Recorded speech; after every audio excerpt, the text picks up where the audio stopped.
सायद तपाईमध्ये विश्व घटनाका केही यस्तो दर्शकहरू पनि हुनुहुन्छ होला जसले कुनै समय राम्रोसँग अङ्ग्रेजी नजान्दा तपाईको स्कुलको शिक्षा बिग्रिएको थियो। तपाईले राम्रो जागिरको अवसर गुमाउनु परेको थियो। अङ्ग्रेजी नजान्दा तपाईँ साथीभाइसँग लज्जित हुनु परेको थियो। यसको पीडा त्यही व्यक्तिले मात्र महसुस गर्न सक्छ जसले विगतमा भोगेको थियो र आज पनि भोगिरहेको छ। किनकि आजको समयमा आफ्नो करियर राम्रो बनाउने हो भने अङ्ग्रेजी जान्नु अत्यावश्यक भएको छ। त्यसो त यो समस्या तपाईको मात्र होइन, विश्वका अधिकांश देशहरूमा मातृभाषा बाहेक अङ्ग्रेजी जान्नै पर्छ भन्ने मान्यता छ। आखिर यो भाषा संसारको यति शक्तिशाली भाषा कसरी बन्यो त? के अङ्ग्रेजी भाषा भन्दा पहिले संसारको कुनै अर्को शक्तिशाली भाषा थियो? दर्शकवृन्द, आउनुहोस् आजको यस श्रृङ्खलामा हामी अङ्ग्रेजी संसारकै शक्तिशाली भाषा कसरी बन्यो, आज हामी यसैको बारेमा विशेष चर्चा गर्नेछौँ। इतिहासको कुरा गर्ने हो भने अङ्ग्रेजी भाषा पनि ब्रिटिस साम्राज्यसँगै फैलिएको हो। ब्रिटिस संसारको सबैभन्दा ठूलो साम्राज्य थियो। 200 वर्षसम्म ब्रिटेन विश्वको सबैभन्दा शक्तिशाली देश रहन गयो। क्यानाडादेखि भारतसम्म, अस्ट्रेलियादेखि नाइजेरियासम्म, क्यारिबियन सागरदेखि दक्षिण अफ्रिकासम्म ब्रिटिस साम्राज्यले पृथ्वीको लगभग 1/3 भाग राज गरेको थियो। सन् 1922 मा ब्रिटिसले संसारका सबैभन्दा धेरै भागमा राज गरेको थियो। अर्थात् यति बेलासम्म आइपुग्दा पृथ्वीको 25% भन्दा बढी भाग ब्रिटेनको कब्जामा थियो। New Zealand, Australia, Malaysia, Singapore, Bharat, Bangladesh, Pakistan, UAE, अफ्रिकाका धेरै देश हुँदै क्यानाडासम्म ब्रिटिस साम्राज्य फैलिएको थियो। त्यति बेला एउटा भनाइ नै थियो, ब्रिटिस साम्राज्यमा कहिल्यै सूर्य अस्ताउँदैन। अस्ट्रेलियामा सूर्य अस्ताउँदा भारतमा बिहान भइसकेको हुन्थ्यो। भारतमा सूर्य अस्ताउँदा क्यानाडामा बिहान भइसकेको हुन्थ्यो। त्यति बेला ब्रिटिस साम्राज्य अन्तर्गत 450 मिलियन जनसङ्ख्या थियो। यदि उनीहरूलाई राम्रो काम पाउनु थियो वा आफ्नो करियर राम्रो बनाउनु थियो भने अङ्ग्रेजी जान्नु अनिवार्य जस्तै थियो। त्यसैले ब्रिटिस कोलोनीमा अङ्ग्रेजीलाई सम्भ्रान्त समुदायको भाषा मानिन्थ्यो। अर्थात् जो अङ्ग्रेजी बोल्थे उनीहरू नै सम्भ्रान्त र बौद्धिक मानिन्थे। तर 1950 सम्म आइपुग्दा धेरैजसो ब्रिटिस कोलोनी स्वतन्त्र भइसकेका थिए। यति बेलासम्म आइपुग्दा स्वतन्त्रताको आन्दोलन व्यापक रूपमा फैलिएको थियो। आफूले कब्जा गरेका देशहरूबाट ब्रिटिसहरू फर्कन थाले, तर स्वतन्त्रतापछि पनि ती देशहरूमा अङ्ग्रेजी सरकारी तथा राष्ट्रिय भाषाका रूपमा नै रह्यो। आखिर यस्तो किन भयो त?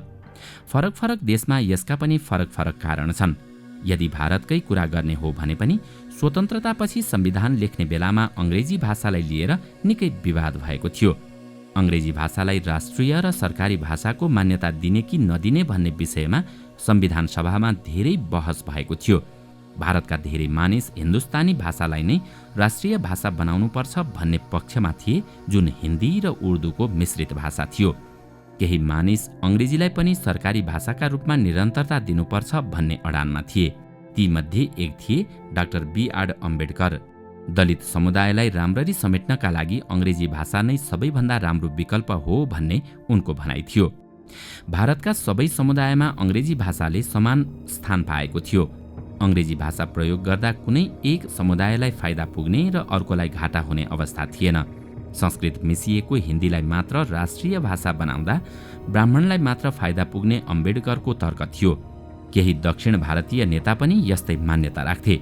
उनीहरू हिन्दीलाई उत्तर भारतको भाषा मान्थे। हिन्दी मात्र राष्ट्रिय भाषा बन्यो भने दक्षिण भारतीयको प्रतिनिधित्व नहुने उनीहरूको तर्क थियो। त्यसकारण भारतमा अङ्ग्रेजी र हिन्दी दुवैलाई सरकारी भाषा बनाउने निर्णय गरियो। तर त्यतिबेला अङ्ग्रेजी भाषाको प्रयोग घटाउँदै लैजाने निर्णय पनि गरिएको थियो। स्वतन्त्रतापछि अङ्ग्रेजीलाई भारतमा साम्राज्यवादीको भाषाका रूपमा हेरिन्थ्यो। भारतमा सन् 1965 सम्म अङ्ग्रेजी भाषालाई विस्थापित गर्ने योजना थियो। तर संसदमा भने अङ्ग्रेजी भाषा प्रयोग गर्ने छुट थियो। सन् 1967 मा अङ्ग्रेजी हटाओ आन्दोलन पनि चलेको थियो, तर दक्षिण भारतीय नेताले यसको विरोध गरे। उनीहरू अङ्ग्रेजीको समर्थक भन्दा पनि हिन्दीलाई मात्रै राष्ट्रिय भाषा बनाउने पक्षमा थिएनन्। हिन्दी मात्रै राष्ट्रिय भाषा हुन्छ भने तमिल किन हुन सक्दैन भन्ने उनीहरूको तर्क थियो। यही विवादका कारण आजसम्म पनि भारतमा अङ्ग्रेजी सरकारी भाषाका रूपमा रहेको छ। यो त भयो छिमेकी देश भारतमा कसरी अङ्ग्रेजी भाषा हावी हुन पुग्यो भन्ने एउटा उदाहरण। तर यदि हामीले अमेरिकाको कुरा गर्यौं भने त्यहाँको अवस्था पनि उस्तै पाउन सक्छौं। कुनै समय अमेरिकामाथि धेरै देशले कब्जा जमाएका थिए। फ्रान्स, स्पेन, ब्रिटेन, नेदरल्यान्ड लगायतका देशले अमेरिकामा आफ्नो कोलोनी बनाएका थिए, तर सबैभन्दा ठूलो भाग ब्रिटेनले कब्जा गरेको थियो।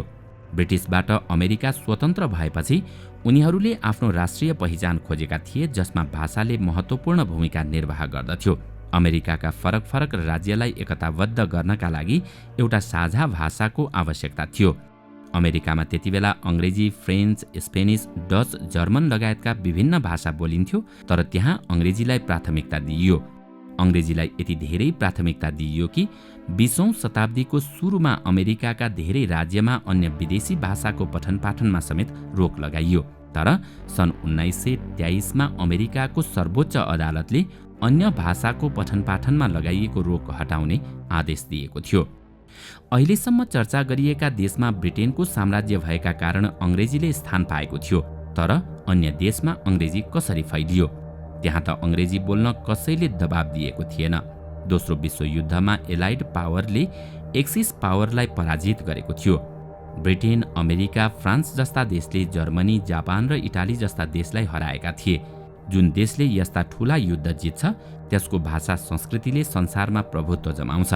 ब्रिटेन र अमेरिकामा अंग्रेजी बोलिन्थ्यो, त्यसैले संसारमा उनीहरूको भाषा हावी भयो। यो बाहेक विश्वमा अंग्रेजी भाषा हावी हुनुमा अर्को महत्त्वपूर्ण कारण पनि छ।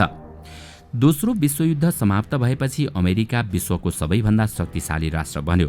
दोस्रो विश्वयुद्धमा अन्य देशको तुलनामा अमेरिकाले त्यति नोक्सान बेहोर्नु परेको थिएन। त्यतिबेला युरोपका सबै विकसित देशले धेरै नोक्सान सहनु परेको थियो।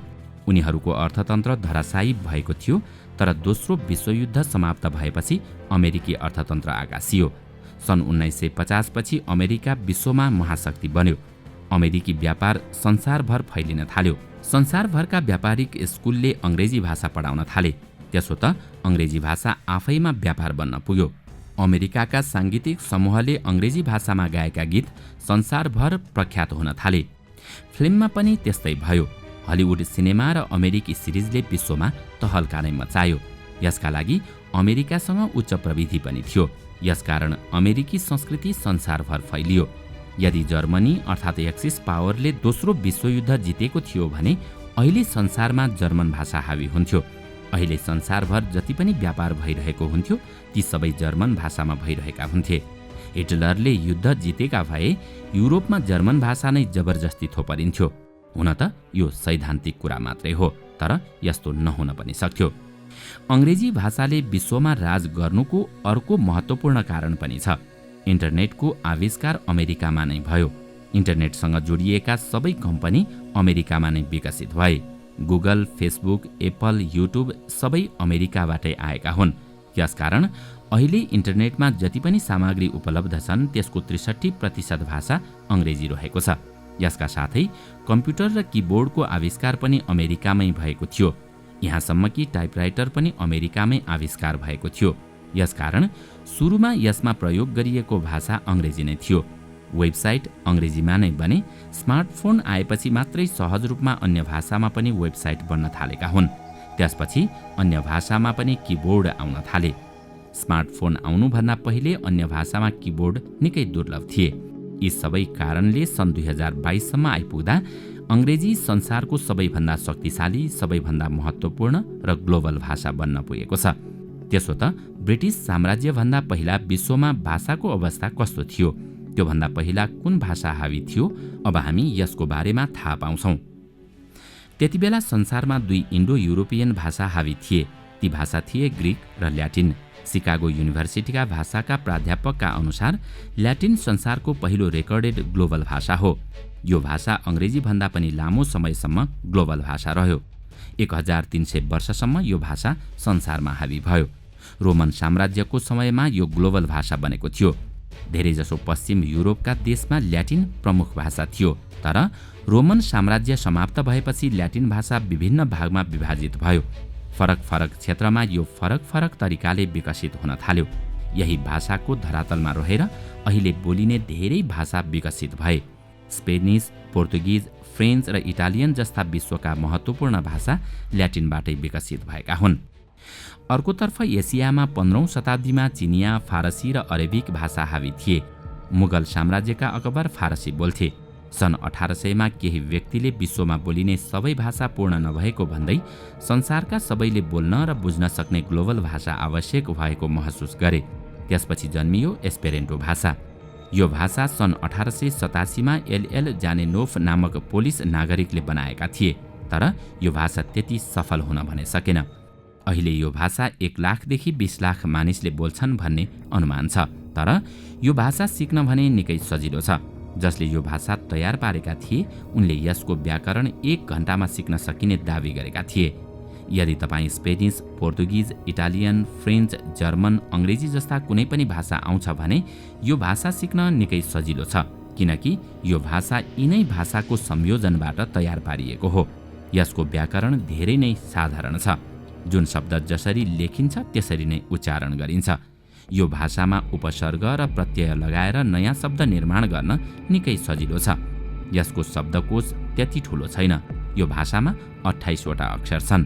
अङ्ग्रेजीसँग तुलना गर्ने हो भने यसमा क्यू, डब्लु, एक्स, वाई जस्ता अक्षर छैनन्।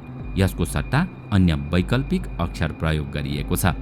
दर्शकवृन्द, यसबारेमा तपाईँ के भन्नुहुन्छ?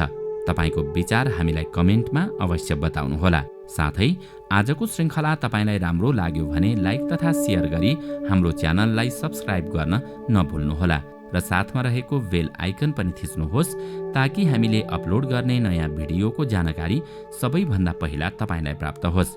आजका लागि यति नै। अर्को भिडियोमा अझै रोचक तथ्य लिएर आउने नै छौँ। तबसम्मको लागि बिदा दिनुहोस्। नमस्कार।